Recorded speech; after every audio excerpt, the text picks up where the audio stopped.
Hello students, good morning. हम लोग अभी श्वसन को प्रभावित करने वाले कारक, फैक्टर अफेक्टिंग टू रेस्पिरेशन, इसमें हमने एक फैक्टर पढ़ा है पिछले लेक्चर में, टेम्परेचर। टेम्परेचर सीधे सीधे रेस्पिरेशन को अफेक्ट करता है। क्लियर। अब हम नेक्स्ट फैक्टर की बात करेंगे, वो है पीएच। क्या? पीएच। पीएच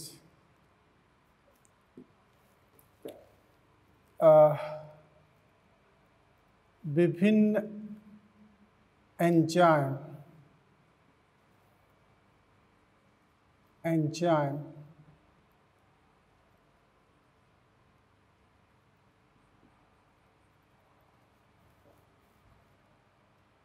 एक विशिष्ट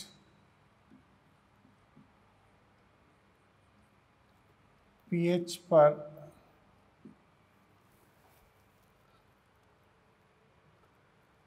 कार्य करते हैं।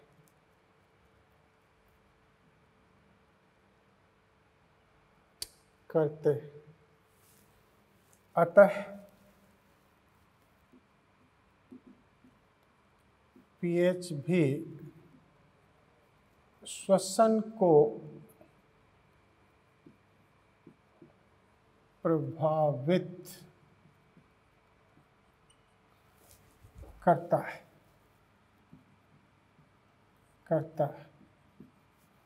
मैं आपको एक इंटरेस्टिंग चीज़ यहाँ एक्सप्लेन कर दूँ। याद करो, मैंने आपको माइटोकॉन्ड्रिया पढ़ाया था और माइटोकॉन्ड्रिया में ऑस्मोरेगुलेटरी पार्टिकल की बात करी थी। ऑस्मोरेगुलेटरी पार्टिकल एक्चुअली माइटोकॉन्ड्रिया के मैट्रिक्स में पीएच को कंट्रोल करते हैं, और पीएच को कंट्रोल करने की वजह से ही जो माइटोकॉन्ड्रिया के एंजाइम हैं वो सक्रिय होते हैं या फंक्शनिंग फॉर्म में बने रहते हैं। यदि पीएच डिस्टर्ब हो जाए तो सेल के जो 70% कैटाबॉलिक एंजाइम्स माइटोकॉन्ड्रिया में होते हैं वो प्रॉपर वर्क नहीं कर सकते। तो हम उसी पॉइंट पर आते हैं। माइटोकॉन्ड्रिया में, किसमें? माइटोकॉन्ड्रिया में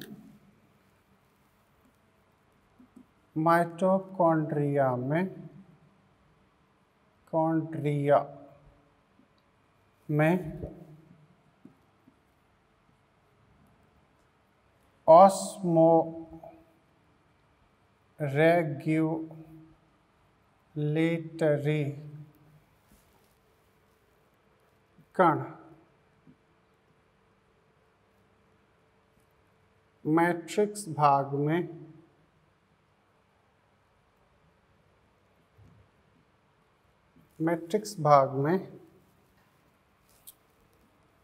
पीएच का नियमन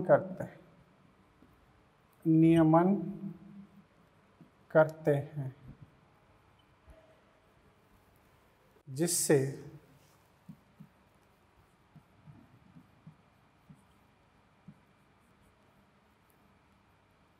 एंजाइम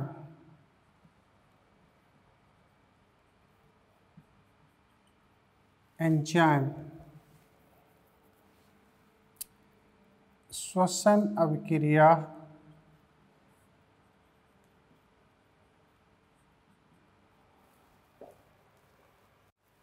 संपन्न कराते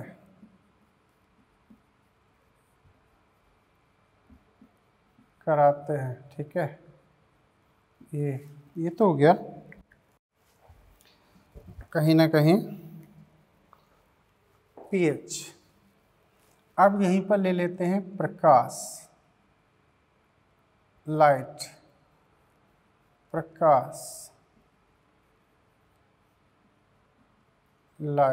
ठीक है, लाइट श्वसन को कैसे प्रभावित करता है? तो लाइट के लिए कहा जाता है कि लाइट जब आती है तो प्लांट के रेस्पेक्ट में अगर देखा जाए तो 3 इम्पोर्टेंट इवेंट होती हैं लाइट के प्रेजेंस में। नंबर 1, स्टोमेटा ओपन हो जाते हैं। स्टोमेटा ओपन होंगे तो गैसियस एक्सचेंज होता है, ऑक्सीजन का प्रोडक्शन ज़्यादा से ज़्यादा होता है। दूसरा, प्लांट में फोटोसिंथेसिस द्वारा ग्लूकोज का निर्माण होता है। तो जब ग्लूकोज श्वसन पदार्थ होता है तो रेट ऑफ रेस्पिरेशन ऑटोमेटिकली बढ़ जाती है। अच्छा, तीसरा काम क्या होता है, लाइट के साथ साथ में तापमान भी बढ़ता है। तो इसीलिए कहा जाता है कि सामान्यतः रात्रि की अपेक्षा दिन के समय श्वसन की दर अधिक होती है। ठीक है, तो यहाँ पर पौधों में प्रकाश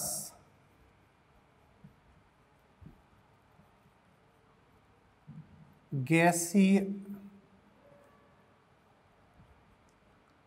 विनिमय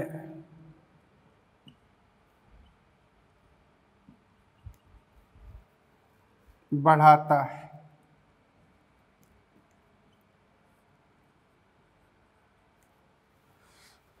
ग्लूकोज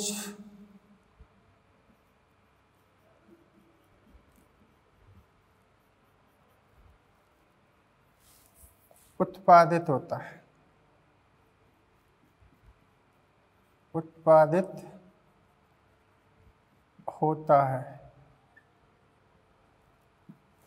तथा रात्रि की अपेक्षा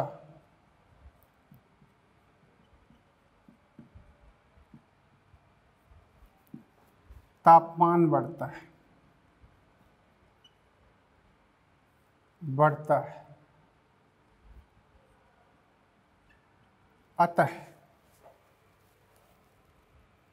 अतः पौधों में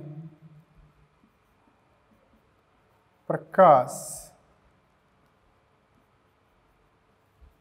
श्वसन की दर को बढ़ाता है। श्वसन की दर को बढ़ाता है। ठीक है, श्वसन की दर को बढ़ाता है। एक और पहलू है जो मैं यहीं पर एक्सप्लेन कर रहा हूँ आपके लिए कि अगर C3 प्लांट है और वहाँ तेज प्रकाश मिलता है तो प्रकाश श्वसन की प्रक्रिया, अतः पौधों में प्रकाश श्वसन की दर, तापमान बढ़ता है, अतः पौधों में श्वसन की दर, पौधों में प्रकाश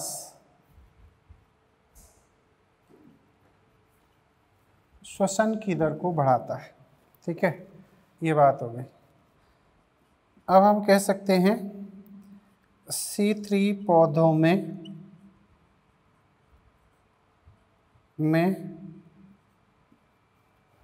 तीव्र प्रकाश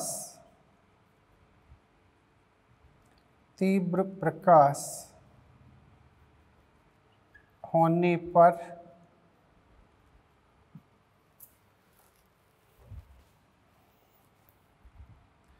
प्रकाश संश्लेषण की अपेक्षा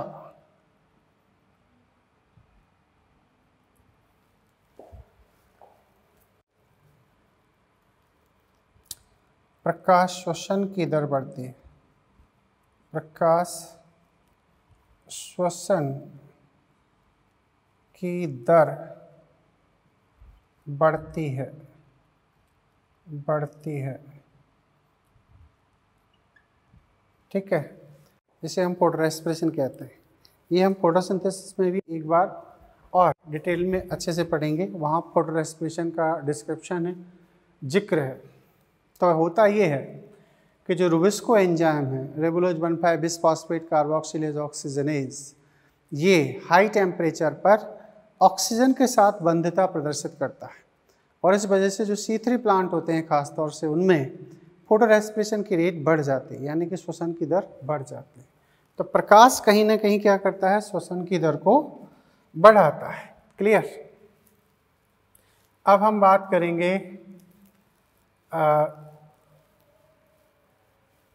ऑक्सीजन के। ठीक है, ऑक्सीजन, ऑक्सीजन का क्या इम्पैक्ट पड़ेगा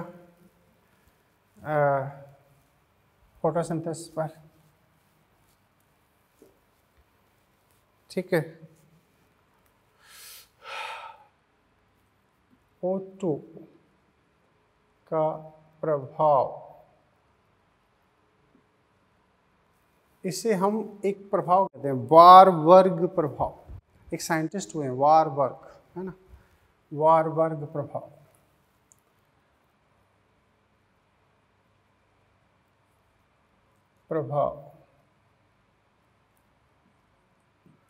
वारबर्ग इफेक्ट होता ये है कि प्रकाश संश्लेषण पर ऑक्सीजन की अधिकता हो तो फिर श्वसन की दर बढ़ जाती है। इसे हम वारबर्ग इफेक्ट कहते हैं, है ना। ये रेस्पिरेशन पर आता है, तो अभी इसको रहने देते हैं। तो O2 का प्रभाव देखते हैं। तो कहा जाता है वायवीय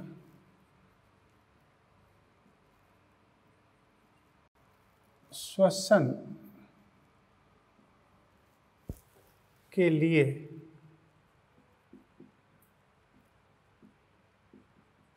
O2 आवश्यक होता है, आवश्यक होता है।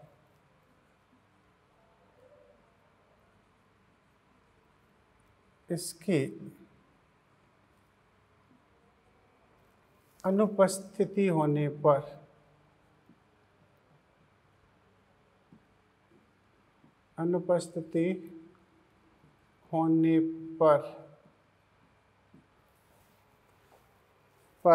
वायवीय श्वसन की दर कम हो जाती है। ठीक है, श्वसन की दर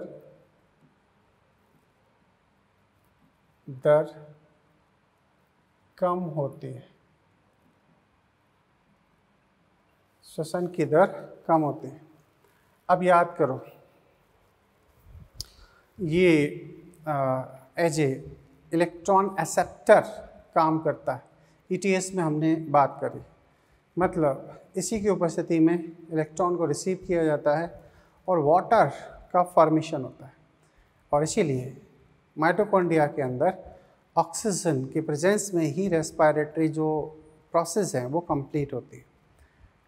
क्लियर ये बात। हमने आपको एक अभी पाश्चर इफेक्ट बताया था। पाश्चर इफेक्ट में कहा जाता है कि अगर अवायवीय श्वसन की प्रक्रिया हो रही है या किण्वन की प्रक्रिया हो रही है, उसमें अगर ऑक्सीजन की सप्लाई दे दी जाए तो अवायवीय श्वसन की दर कम हो जाती है। इस प्रक्रिया को हम कहते हैं पाश्चर इफेक्ट, पाश्चर प्रभाव। पाश्चर, लुईस पाश्चर एक साइंटिस्ट हैं, उन्होंने इस चीज़ को स्टडी किया। जैसे अपन जनरल दिनों में अपने घरों के आसपास भी इस चीज़ को समझ सकते हैं। जैसे आपने देखा होगा कि सब्जियां हैं या दूध है या अचार है, इन्हें एयर टाइट पैक नहीं किया जाता।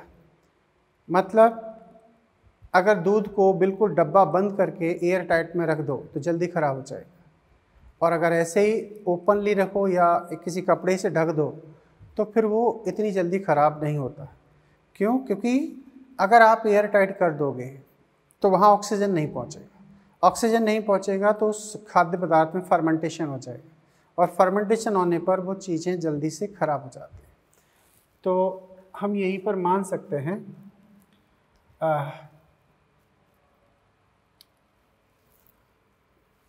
अवायवीय श्वसन, अवायवीय श्वसन का O2 की उपस्थिति में कम होना,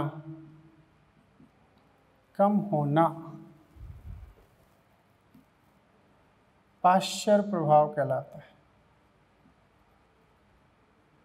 पाश्चर प्रभाव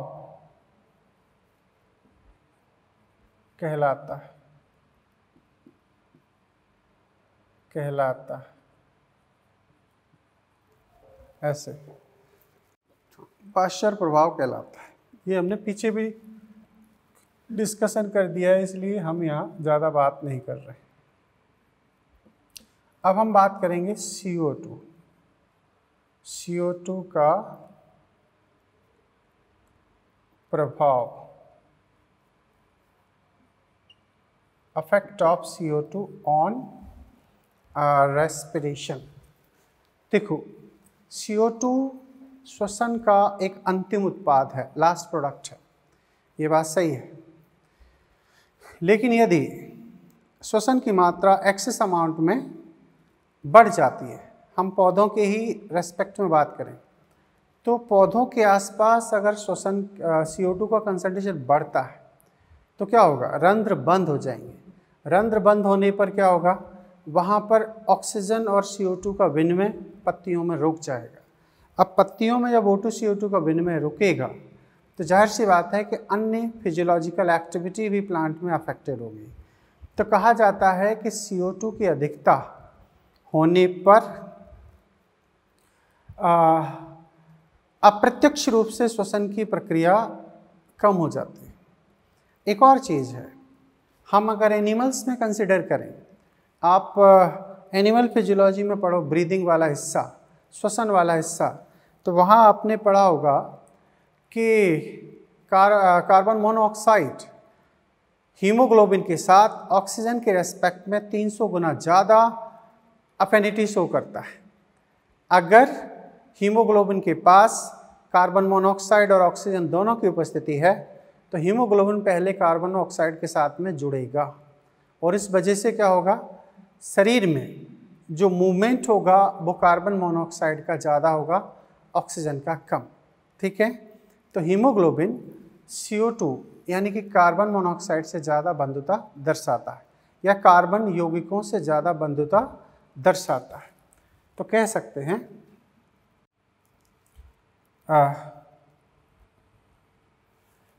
CO2 श्वसन का अंतिम उत्पाद है। CO2 श्वसन का अंतिम उत्पाद है, अंतिम उत्पाद है। अतः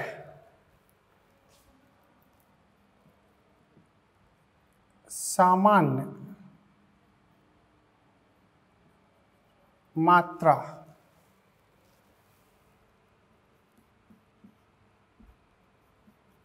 श्वसन को प्रभावित नहीं करता है, नहीं करता है, लेकिन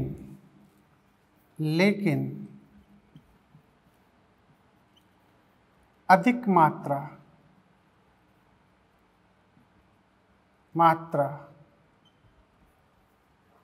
श्वसन को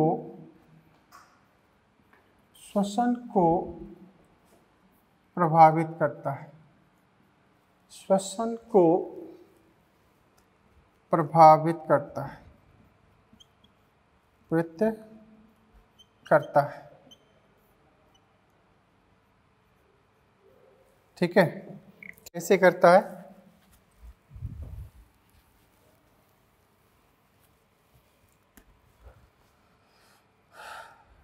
CO2 की अधिकता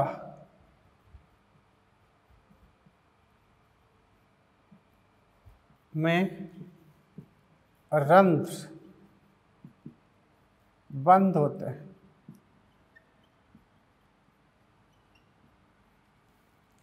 अन्य प्रक्रिया प्रभावित होती है। प्रभावित होते हैं, वित्त होती है, जिससे अप्रत्यक्ष रूप में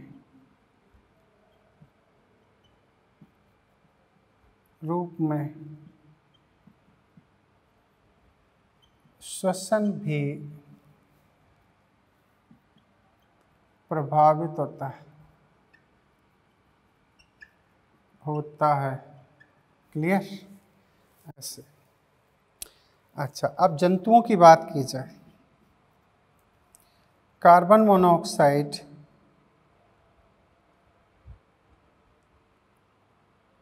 हीमोग्लोबिन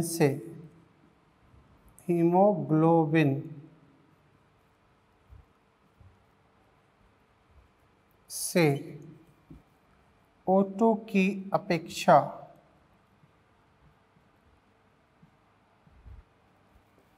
तीन सौ गुना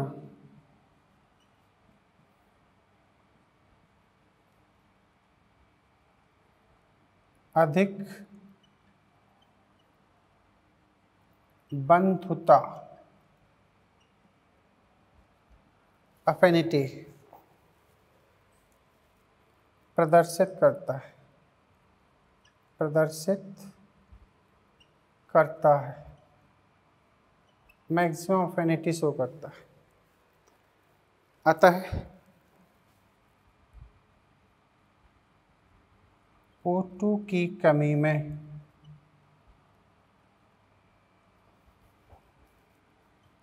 श्वसन की दर कम होती है, क्योंकि बॉडी में ऑक्सीजन पहुंचेगा ही नहीं, और बॉडी में जब ऑक्सीजन नहीं पहुंचेगा तो रेस्पिरेशन की प्रोसेस भी अफेक्टेड होगी। तो कार्बन मोनोऑक्साइड हम एनिमल के रेस्पेक्ट में चीज़ों को समझ सकते हैं। और अगर प्लांट में CO2 का कंसंट्रेशन बढ़ता है तो आप समझ सकते हो कि अप्रत्यक्ष तरीके से CO2 श्वसन को प्रभावित करेगा। डायरेक्टली तो नहीं, क्योंकि एंड प्रोडक्ट है, वो रंध्रों को बंद कर देगा, गैसियस विनिमय रुक जाएगा, कूलिंग अफेक्टेड होगी, पत्तियों में टेम्परेचर बढ़ सकता है। पत्तियों में टेम्परेचर बढ़ेगा तो टेम्परेचर के बेसिस पर फिर रेस्पिरेशन की प्रोसेस अफेक्टेड होगी, है ना। तो इस तरीके से अप्रत्यक्ष तरीके से श्वसन की दर को ये कार्बन मोनोऑक्साइड या CO2 अफेक्ट कर सकता है। तो ये कहीं ना कहीं क्या है, CO2 का प्रभाव है, ये O2 का प्रभाव आप पढ़ रहे हैं। ठीक है, अब हम कुछ और फैक्टर पर बात करते हैं। ठीक है जी। ऐसे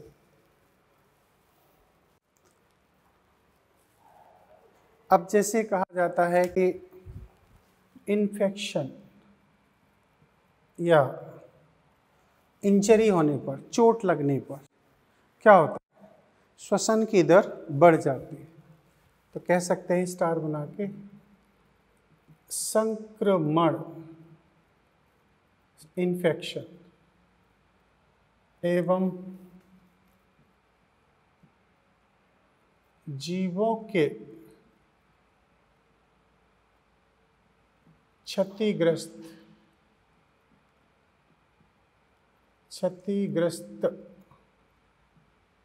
इंजर्ड होने पर श्वसन की दर बढ़ती है। ठीक है, ऐसे श्वसन की दर क्या होती है, बढ़ जाती है। क्लियर? और जब सेनिसेंस होता है, पतझड़ का मौसम आता है, तो उस टाइम भी पत्तियों में श्वसन की दर बढ़ जाती है। अच्छा, बीज अंकुरण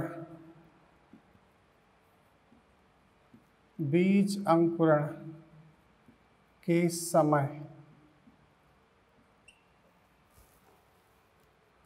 श्वसन की दर अधिक होती है, अधिक होती है, अधिक होती है। बीज अंकुरित होते हैं तब रेट ऑफ रेस्पिरेशन ज़्यादा होता है। क्लियर, ये बात होगी। अच्छा, पतझड़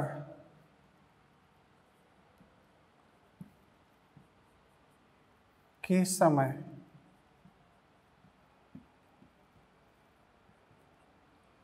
पत्तियों में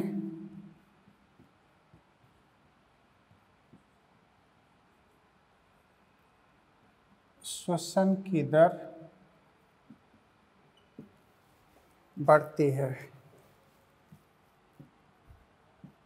बढ़ती है। ठीक है। अच्छा, एक चीज़ यहीं पर की जा सकती है, जब फल पकते हैं तो फलों के पकने की प्रोसेस को हम क्लाइमेट्रिक रिएक्शन कहते हैं, क्लाइमेट्रिक अभिक्रियाएं। और इन अभिक्रियाओं को प्रेरित करता है ABA, मतलब ABA श्वसन इथाइलिन, सॉरी इथाइलिन, इथाइलिन श्वसन की दर को बढ़ाता है। तो फलों के पकने के समय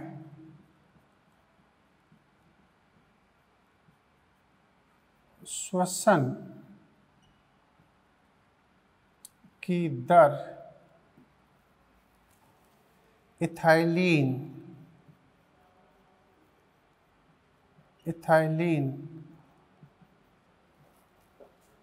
CH2 डबल बॉन्ड CH2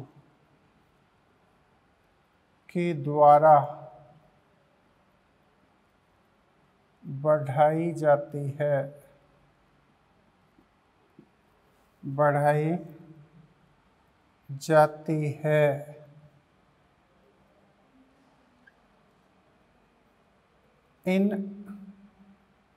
इन्हें क्लाइमेक्टिक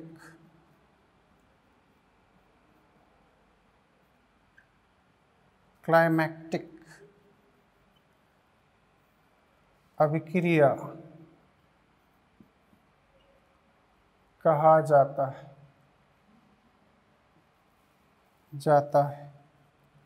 क्लाइमेक्टिक अभिक्रियाएं कहा जाता है। तो फलों के पकने में जो रेट ऑफ रेस्पिरेशन बढ़ाई जाती है वो इथाइलिन के द्वारा होता है।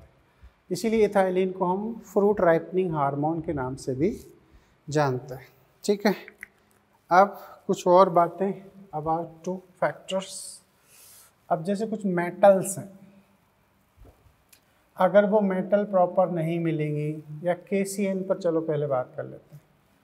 KCN है ना, पोटेशियम साइनाइड, ये भी श्वसन को प्रभावित करता है। अच्छा खासा क्वेश्चन इस पर बनाया जाता है। तो विषाक्त पदार्थ KCN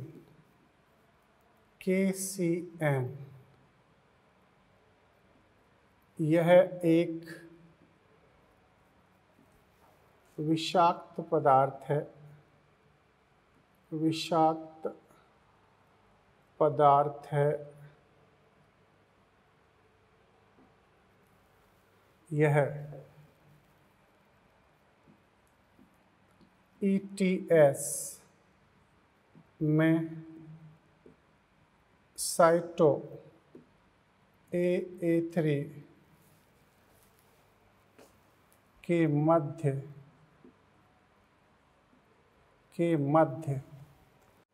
इलेक्ट्रॉन स्थानांतरण को रोकता है। किसे रोकता है?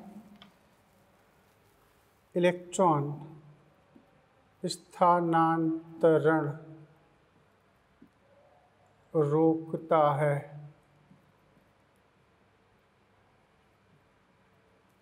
अतः ATP निर्माण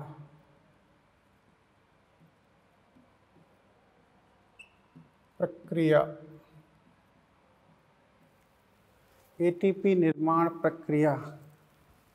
अवरोधित होती है, अवरोधित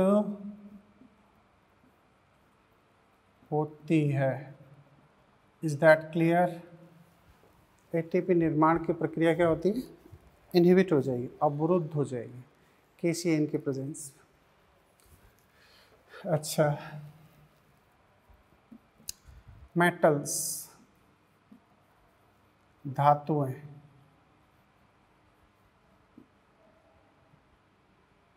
ठीक है, याद करो। Mg श्वसन के कई एंजाइम को सक्रिय करता है। अगर उसमें माइटोकॉन्ड्रिया में या सेल के अंदर Mg का कंसंट्रेशन कम हो जाएगा तो ऐसी परिस्थितियों में फिर वहाँ पर रेस्पिरेशन प्रभावित होगा। कैसे? क्योंकि एंजाइम निष्क्रिय हो जाएंगे। जैसे पायरुवेट डिहाइड्रोजनेज था, उसके लिए Mg की ज़रूरत थी, हेक्सोकाइनेज के लिए Mg की ज़रूरत थी, एनोलेज के लिए Mg की रिक्वायरमेंट थी। तो अल्टीमेटली पायरुवेट डिहाइड्रोजनेज बहुत सारे एंजाइम थे, है ना, धातु। Mg श्वसन एंजाइम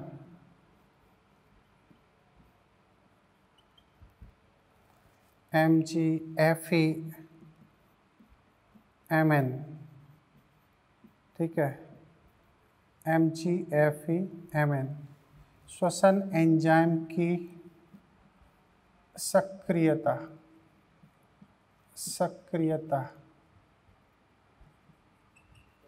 के लिए आवश्यक हैं।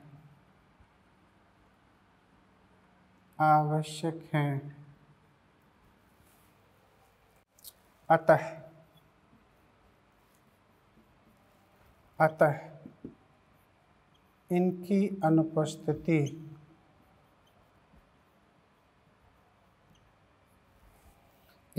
अनुपस्थिति श्वसन की दर को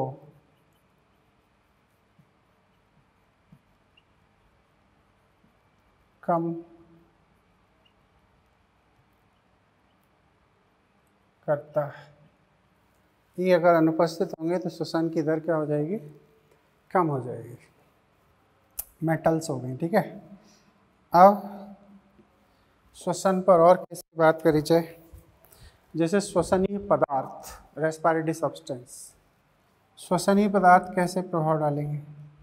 श्वसनीय पदार्थ, रेस्पिरेटरी सब्सटेंस,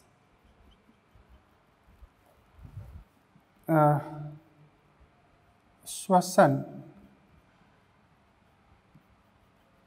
के समय यदि कार्बोहाइड्रेट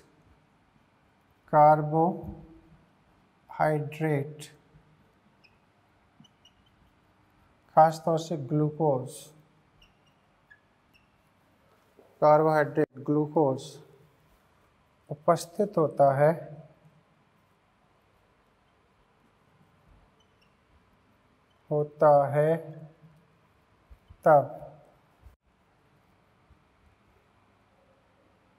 तब अन्य के स्थान पर इसी का उपयोग होता है।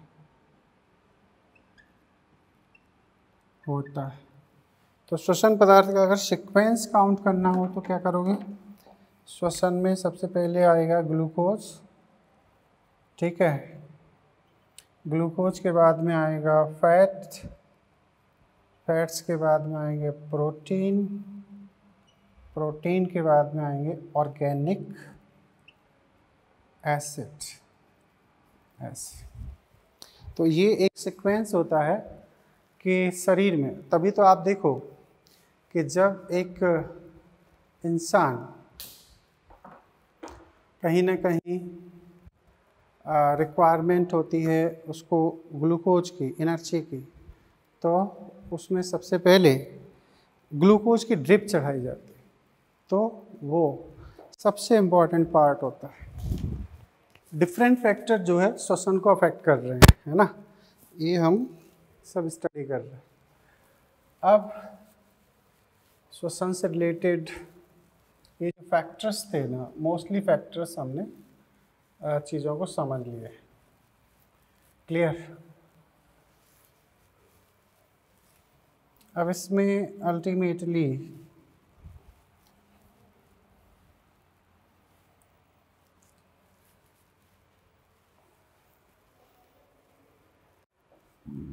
श्वसन में अपन ने मोस्टली चीज़ों को स्टडी कर लिया, फैक्टर्स भी स्टडी हो गए, है ना। इंजरी के टाइम पर रेट ऑफ रेस्पिरेशन बढ़ जाता है। फलों की जो पकने की प्रोसेस है उस पर रेट ऑफ रेस्पिरेशन बढ़ जाता है ना। ये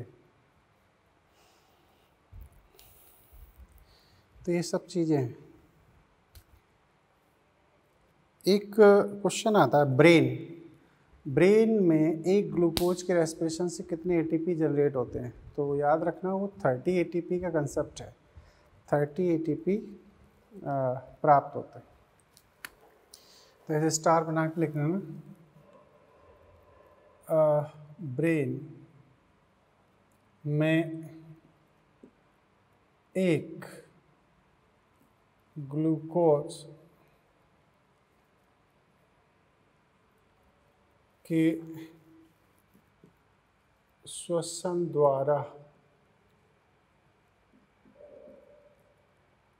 30 एटीपी प्राप्त होता है। ठीक है, ऐसे ब्रेन के अंदर, है ना। और नॉर्मली 38 का कंसेप्ट है, कुछ जगह पर 36। तो 36 एक्चुअली यहाँ सटल चलते हैं, एस्पार्टेट एंड मैलेट सटल। तो होता ये है कि एक प्रोसेस होती है जिसमें ग्लाइकोलाइसिस में जो NADH2 बने, उन NADH2 को जब माइटोकॉन्ड्रिया के अंदर लाया जाता है ETS के लिए, उस टाइम 2 ATP उसमें से खर्च हो जाते हैं। इसीलिए वहाँ पर 38 ATP का फॉर्मेशन होता है। लेकिन अगर ये प्रोसेस नहीं होती है तो वैसी परिस्थितियों में फिर डायरेक्टली वो एंटर होते हैं और फिर 38 ATP का कंसेप्ट होता है ना, ऐसे। तो ये चीज़ है। एक इसके समरी में दिया हुआ है, समरी में दिया है, यदि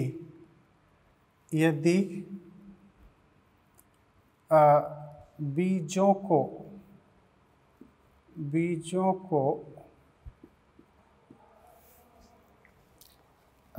जल में डुबो कर रखा जाता है, जल में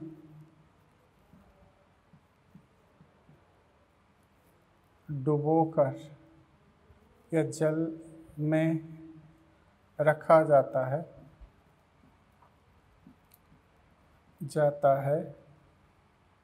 तब जल में रखा जाता है तब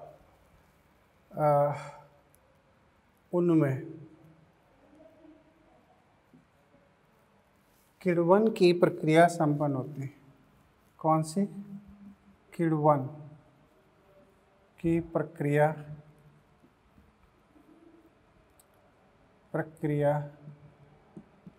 संपन्न होती है। किण्वन की प्रक्रिया ऐसी परिस्थितियों में क्या होता है, जब बीज को जमीन उसमें पानी के अंदर डुबो दिया जाए तो पानी में उनको सफिशिएंट ऑक्सीजन नहीं मिलती। याद करो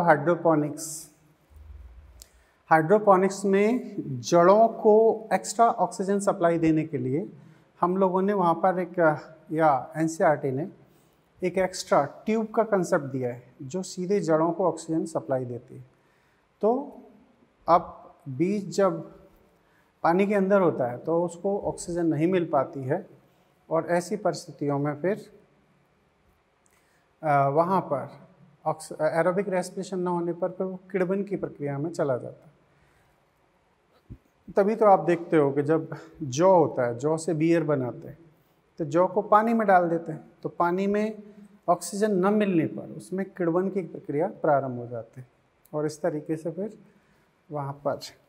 अब यहाँ एक चीज़ और पढ़ा देते हैं, हालांकि ये फोटोसिंथेसिस में भी पढ़ाया जाता है, वो है संतुलन बिंदु। संतुलन बिंदु, इस पर क्वेश्चन बनता है। बिंदु इंग्लिश में इसे कहते हैं कंपनसेशन पॉइंट। कंपनसेशन पॉइंट क्या है? कंपनसेशन पॉइंट, ये संतुलन बिंदु काफ़ी इंटरेस्टिंग है। एक्चुअली क्या होता है, प्लांट में नॉर्मली दिन के समय फोटोसिंथेसिस होती है, तो फोटोसिंथेसिस में CO2 का यूज होता है, ऑक्सीजन प्रोड्यूस होती है, ठीक है। रात में क्या होता है, रात में लाइट की एब्सेंस होती है, तो इस टाइम ग्लूकोज का प्रोडक्शन नहीं होता, मतलब फोटोसिंथेसिस नहीं होती। अब फोटोसिंथेसिस नहीं होती है तो फिर उस कंडीशन में प्लांट रात के समय ऑक्सीजन इनटेक करते हैं और CO2 को रिलीज करते हैं। दिन में ऑक्सीजन रिलीज करते हैं, रात को CO2 रिलीज करते हैं। अब दिन और रात के बीच में एक ऐसा पॉइंट आता है जब rate of respiration and rate of photosynthesis equal हो जाते हैं, और ऐसी परिस्थितियों में पत्तियों से कोई भी गैसीय विनिमय नहीं होता, ना तो ऑक्सीजन बाहर आती है ना CO2 बाहर आती है। तो ऐसी परिस्थिति को या ऐसी स्थिति को हम संतुलन बिंदु कहते हैं, कंपनसेशन पॉइंट कहते हैं। तो कह सकते हैं पौधों में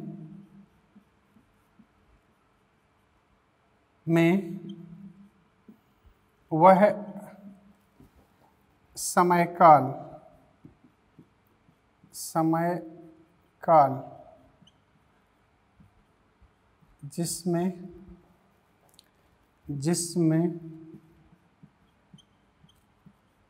जिसमें पत्तियों से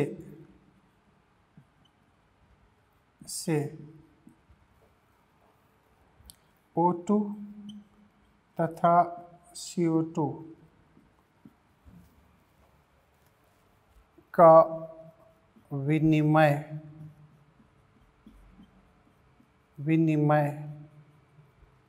अवरुद्ध होता है,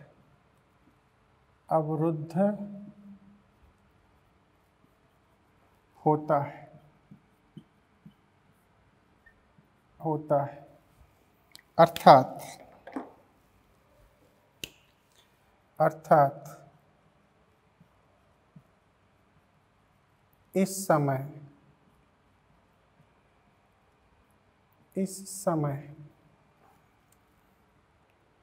प्रकाश संश्लेषण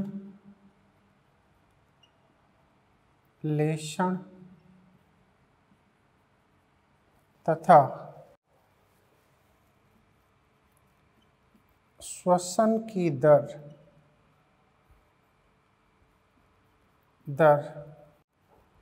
पौधों में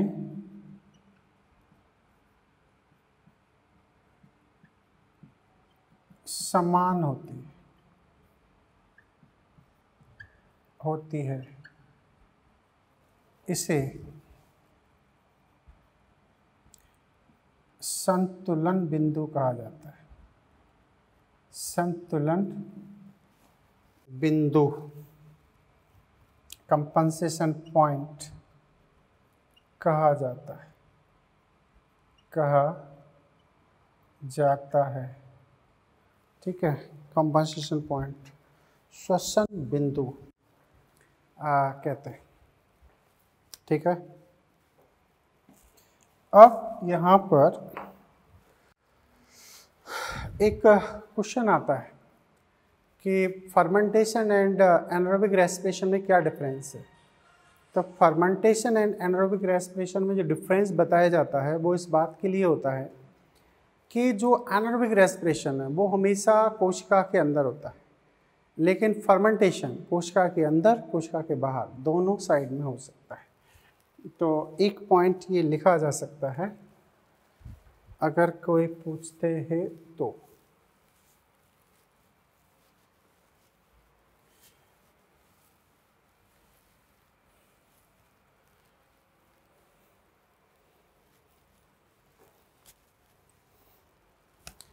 अवायवीय श्वसन, अवायवीय श्वसन कोशिका में होता है, जबकि किण्वन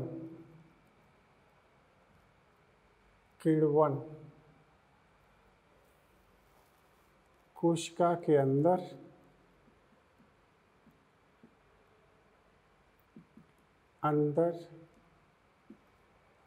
तथा बाहर